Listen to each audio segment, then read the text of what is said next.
Not every kingpin craves the spotlight. Some want chaos.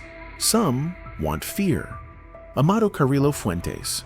He wanted none of that. He wanted to disappear into the clouds. While Escobar posed for photos and El Chapo carved tunnels under cities, Amado flew above it all. Quiet, calculated, invisible. They called him El Señor de los Cielos, the Lord of the Skies. Not because of ego, not because of theatrics, but because he built something no one else could. A fleet of private jets, hundreds of aircraft, Boeings, Learjets, cargo planes, all modified to transport tons of cocaine. All flying across borders like commercial flights, but carrying death in every shipment. He didn't ride in armored convoys. He traveled by air, fast, smooth, untouchable. He didn't throw parties. He held meetings. He didn't wave guns in music videos. He shook hands with politicians. While others made noise, Amado made deals. He wasn't a warlord in the jungle. He was a CEO with a kill switch. Most kingpins die by the gun. Amado wanted to live by the code. Low profile, high altitude, maximum control.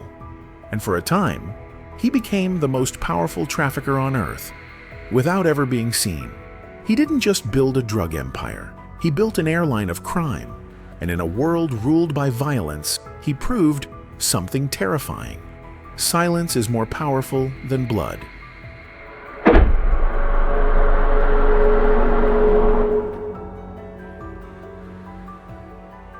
(1956), Sinaloa, Mexico. A place where the roads are unpaved, the rules unwritten, and the future negotiable. This is not the Mexico of beaches and postcards.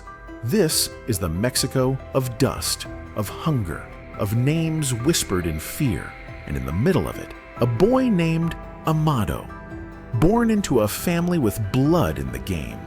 His uncle, Ernesto Don Neto Fonseca Carrillo, a founding father of the Guadalajara Cartel, and one of the most feared narcos of his time. Amado wasn't taught math. He was taught margins. He wasn't told bedtime stories. He heard plans, routes, connections, what a bribe costs in Guadalajara versus Tijuana. He watched men come and go from his uncle's ranch, politicians, sicarios, pilots, and he listened. Where other kids learned how to plow the fields, Amado learned how to plow the system. He didn't play soccer. He learned to fly. At a young age, he was sent to work under his uncle. A kind of narco internship. First running errands, then logistics, then international coordination. He wasn't flashy. He didn't speak unless spoken to. But in every room, he was watching. He understood one thing early. Violence creates headlines, but silence builds empires. By the time he turned 25, he already knew the one rule that mattered. You don't have to be feared if you're impossible to find. And while other traffickers fought over corners, Amado was thinking global. Colombia, Cuba, Miami, Madrid. Not how to kill rivals, but how to move more product with less risk. Not how to escape the police, but how to make the police work for him. His ambition wasn't loud, but it was relentless. He didn't want to be a king in Sinaloa. He wanted to build a throne above the clouds, and from the dirt roads of Sinaloa, a future was taking shape. Not with bullets, but with blueprints.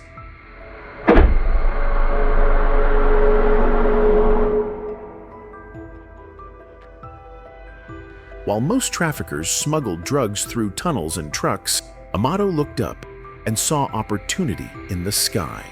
He didn't want to run from the law. He wanted to fly over it. So he started buying planes, not one, not 10, hundreds. Boeing 727s, Gulfstreams, Learjets, cargo freighters, modified, repainted, remade. He built an airborne supply chain that stretched from the jungles of Colombia to the deserts of the American Southwest. He called it business. The DEA called it a ghost fleet. Each plane was a phantom. No owner, no registry, no transponder signal. They'd take off at night, fly low, below radar, land on private airstrips hidden in the dust of northern Mexico. Each flight carried up to 15 tons of cocaine, more in one night than most cartels moved in a month. His pilots, former military, loyal, precise, paid in stacks of US dollars. His mechanics, experts in false compartments, engine concealments, even air-to-air refueling modifications. Amado wasn't a drug lord. He was a logistics visionary. He didn't just smuggle, he engineered movement. And the brilliance? He never touched the product himself. He didn't need to. He built a system so airtight, so compartmentalized, that even if one piece failed, the machine kept turning. And for a while, it ran perfectly. The US was flooded. Entire cities addicted. Colombia was paid. Mexico was armed. And through it all, Amado stayed airborne, never showing his face, never raising his voice. DEA analysts began asking a chilling question. If Amado stopped today, would it even matter? Because his empire was no longer a cartel, it was a model. He wasn't just transporting cocaine, he was transporting the future of organized crime. And in the clouds above Mexico, a new kind of power had taken flight. Corporate, clean, and lethal.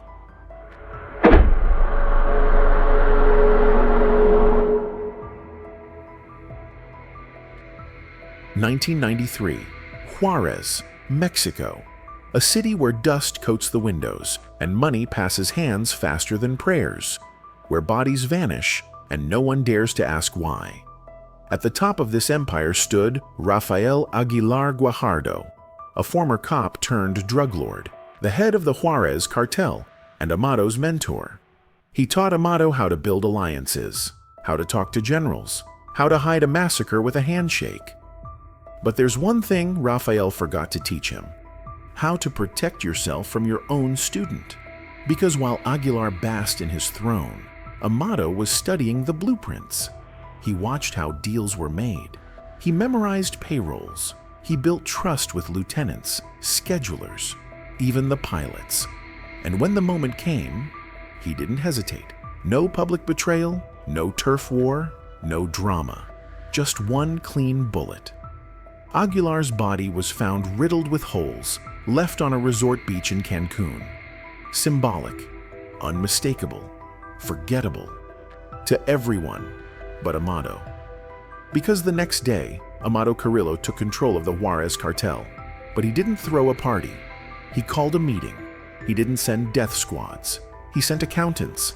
He absorbed every asset, planes, routes, contacts, police, all under his quiet rule. And the most terrifying part? There was no resistance, because Amado didn't rule through fear. He ruled through certainty. If he wanted you gone, you disappeared. If he wanted your loyalty, he paid it forward. He didn't demand respect. He bought it in bulk. Under his command, the Juárez Cartel became something new. Less gang, more institution. He set up payroll systems for sicarios, life insurance for pilots, dispute resolution between plaza bosses, as if it were corporate HR. He even introduced shift schedules to reduce burnout. This wasn't narco chaos, it was narco efficiency. And for the first time in Mexico's cartel history, an organization ran smoother than the government itself. Because Amado didn't want to be a king, he wanted to be a CEO of a shadow state. And he was succeeding. But there's a rule no one escapes. The higher you fly, the closer you are to the storm.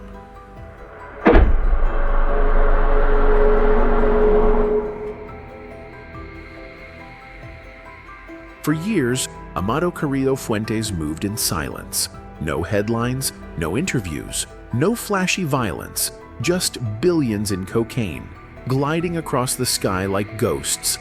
But silence, when it lasts too long, becomes suspicious. By 1995, the DEA had a problem. A massive one. Cocaine was flooding the United States, more than ever before. But there were no big busts, no intercepted convoys, no arrests with trucks full of bricks. So they started asking, where is this coming from? And every lead, every wiretap, Every dead courier pointed to one name: Amado, the Lord of the Skies. Not because they saw him, because they couldn't. He had no social footprint, no recorded voice, no known location. He changed phones hourly. He changed safe houses daily. He moved between countries faster than governments could track him. His planes didn't land at airports. They landed on private ranches the size of cities. And his enemies didn't live long enough to explain how they died. But the pressure was building. The U.S. leaned on Mexico. The DEA began sharing intel. FBI surveillance increased. And in Mexico City, the government, embarrassed, cornered, desperate, finally moved to act. They grounded planes, raided airstrips, froze bank accounts, interrogated his pilots, monitored satellite signals. The sky, once Amado's kingdom, was slowly turning hostile, and inside his circle, whispers grew louder. The DEA is closing in. The Mexican government wants to save face. The noose is tightening. But Amado didn't panic. He adjusted. He stopped appearing in person. He assigned decoys. He started flying under fake names, with surgically altered photos on his IDs. He even considered something unthinkable: a full surgical transformation. Because in his mind, if they couldn't recognize him, they couldn't catch him. But there was one thing Amado couldn't outrun: time. The world was changing, the empire was aging, and the hunter was becoming the hunted.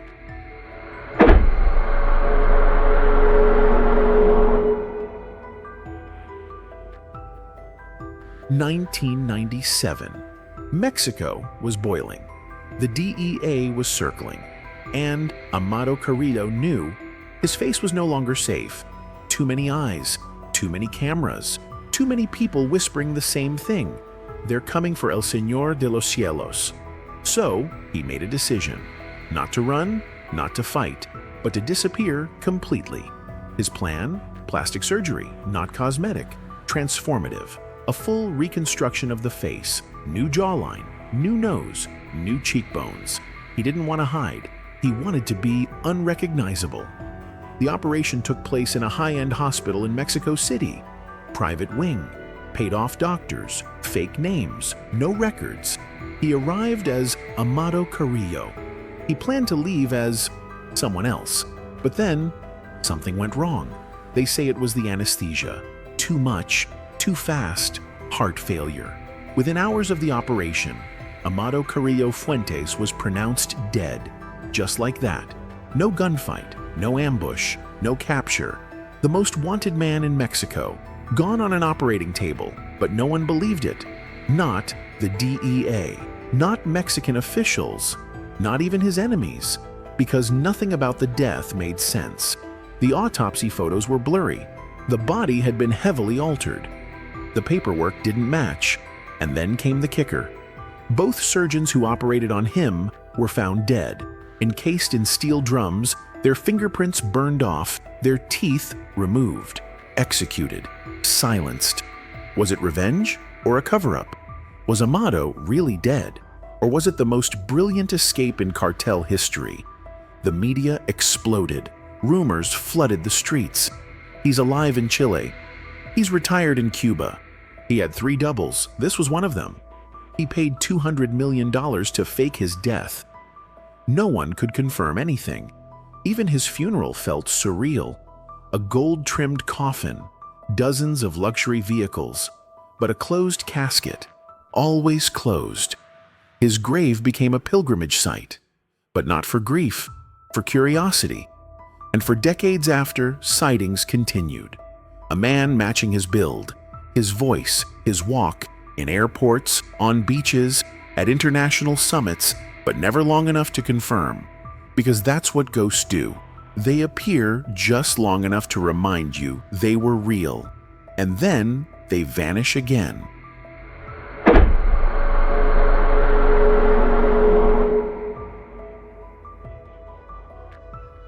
Amado Carrillo didn't go out in a blaze of bullets.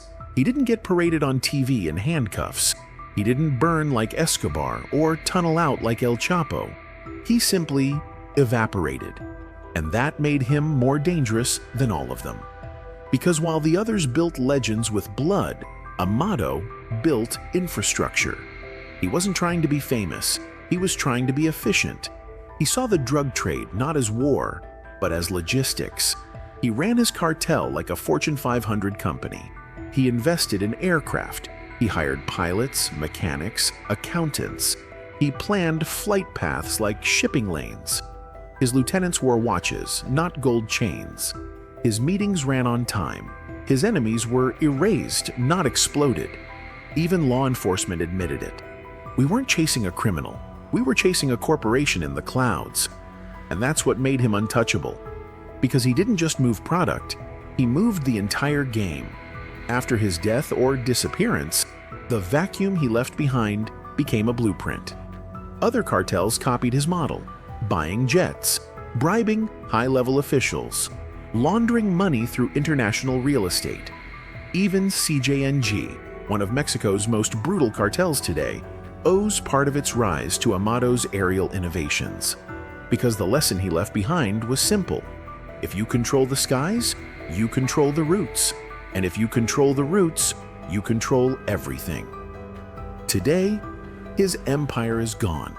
His family scattered. His grave debated. But his system, still flying. You won't see his face on narco t-shirts. You won't hear his name in rap lyrics. But behind every clean jet filled with cocaine, behind every corrupt air traffic controller, behind every politician whose campaign was mysteriously funded, Amado is there, not in blood, but in blueprint, not in chaos, but in code. Some drug lords build empires with guns, others with fear, but Amado Carrillo, he built his in silence and launched it into the sky. He wasn't just the lord of the skies, he was the architect of the air.